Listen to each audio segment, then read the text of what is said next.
Finally আজকে বড় খুশির খবর।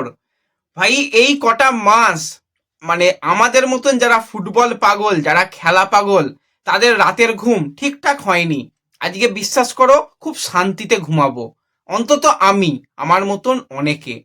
কারণ আমরা যেই জিনিসের জন্য তাকিয়েছিলাম যে কবে ভারতীয় ফুটবলের খেলা শুরু হবে, আমরা সত্যি খেলা ছাড়া কিছু বুঝি না আমাদের মতন যারা ফুটবল পাগল।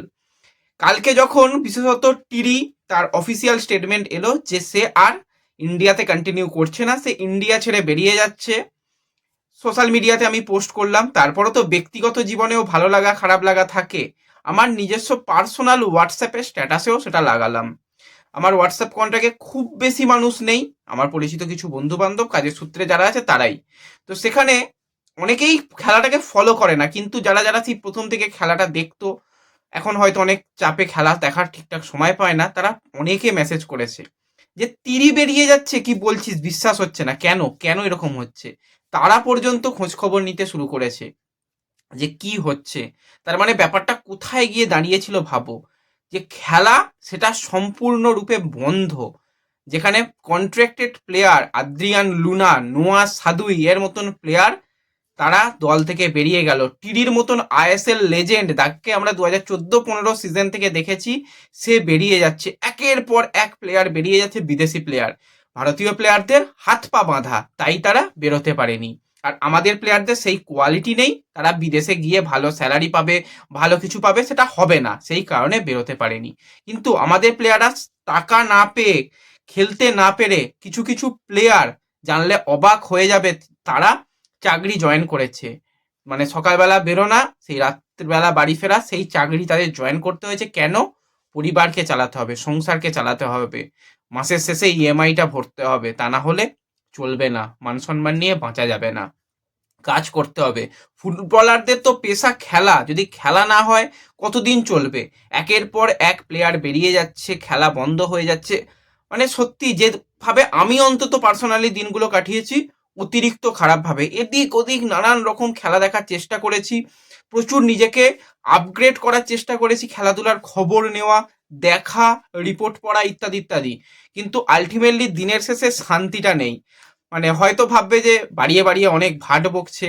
আমি আমার বাড়িতেই একদিন কথা বলছিলাম মায়ের সাথে, যে একদম জানো তো মনটা ভালো নেই।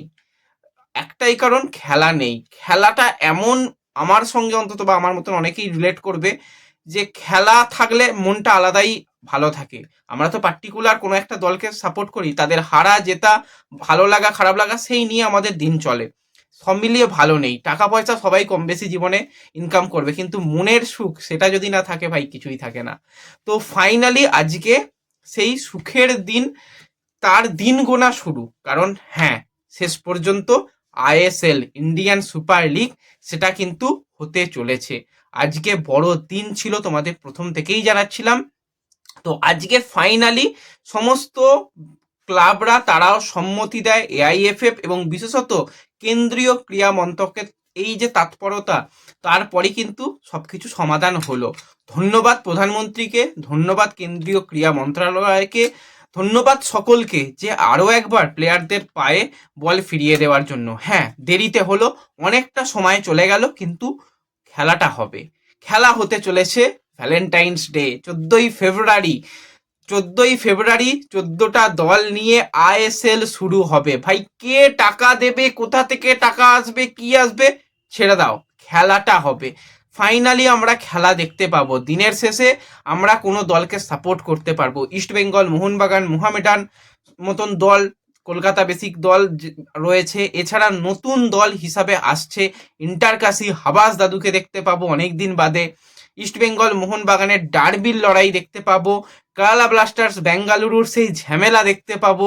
গোয়া ইস্টবেঙ্গল উড়িষ্যার মতন দলেদের খেলা দেখতে পাবো। ইস্টবেঙ্গল উড়িষ্যার মতন দলের হাড্ডাহাড্ডি লড়াই দেখতে পাবো। সব মিলিয়ে মনটা জাস্ট ভালো হয়ে গেল, তোমাদের সঙ্গে শেয়ার করলাম ব্যাপারগুলো একটুখানি। এবার যদি রিপোর্ট আকারে বলি, তো সেরকম বলার বা তোমাদের জানারও কোনো দরকার নেই। খেলা হবে 14ই ফেব্রুয়ারি থেকে। 14টা দল, 13টা দল ছিল, আরও একটা দল অর্থাৎ ইন্টারকাশি, তারা প্রমোটেড হয়ে আসছে। 14টা দল খেলা হবে। খুব সম্ভবত যদি সব কিছু ঠিকঠাক থাকে, এই বছর আইএসএল হতে চলেছে গোয়া থেকে। আমার তো ভীষণ আমি এক্সাইটেড হয়ে গেছি, গোয়াতে খেলা হবে। যদি সুযোগ হয় ভাই গোয়া ঘোরাও হয়ে যাবে, খেলা দেখাও হয়ে যাবে, পুরো সিজনটা কন্টিনিউ করার চেষ্টা করব। হ্যাঁ, অনেকটা টাকা পয়সার ব্যাপার, তো দেখা যাক যদি কিছু ব্যবস্থা করতে পারি, যাওয়ার ইচ্ছা রয়েছে। আর আই লিগ সেটাও কিন্তু হবে, আই লিগ হবে কিন্তু পুরো কলকাতায়। যদি নাও যেতে পারি কলকাতায় ম্যাচগুলো কভার করবো, আই লিগের ম্যাচ কভার করব। তো সব মিলিয়ে মিশিয়ে খেলা হবে, আইএসএল এবং আই লিগ দুটোই হবে।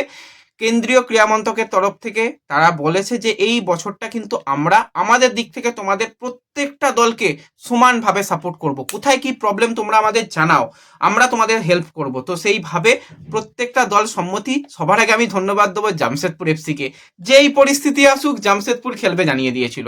জামশেদপুর খেলবে, ইস্টবেঙ্গল তারা চেয়েছিল এআইএফএফ তারা লিগ চালাক, তারা খেলবে। ইস্টবেঙ্গল কোনোভাবে পাকাপোনা করে লিগ করতে যাবে না, কারণ দিনের শেষে লিগ করতে গেলে অনেক রকম ঝামেলা, নিজেরা লিগ করবো এইভাবে হয় না।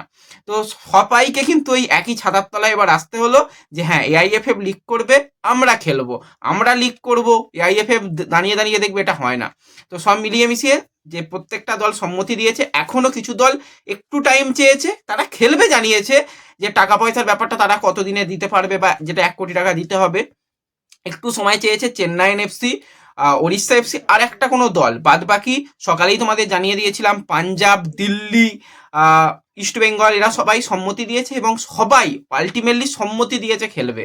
তো সেক্ষেত্রে 14ই ফেব্রুয়ারি 14টা দল নিয়ে আইএসএল হতে চলেছে। আইএসএল হবে সিঙ্গেল লেগ, মানে প্রত্যেকটা দল ধরো ইস্টবেঙ্গল মোহনবাগানের সঙ্গে একবারই খেলবে।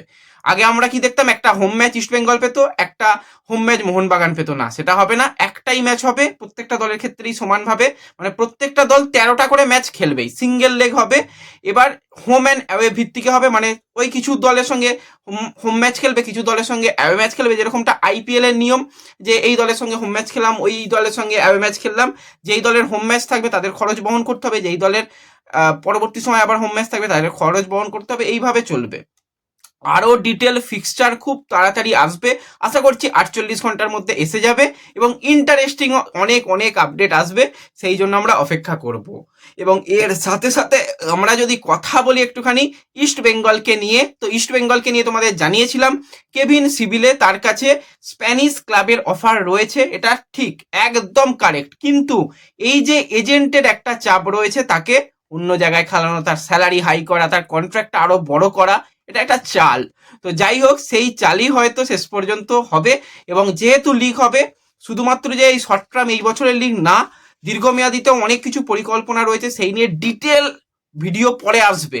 তো সেটা নিয়ে পরে আলোচনা করব। দীর্ঘমেয়াদীতেও আগামী 20 বছর সেই পরিকল্পনাও থাকবে। তো সেক্ষেত্রে কেভিন সিভিলের সঙ্গে নতুন করে চুক্তিও ইস্টবেঙ্গল ম্যানেজমেন্ট করার জন্য সম্মতি করেছে। এবার অফিসিয়াল চুক্তি যে কোনো দিনই হয়ে যাবে।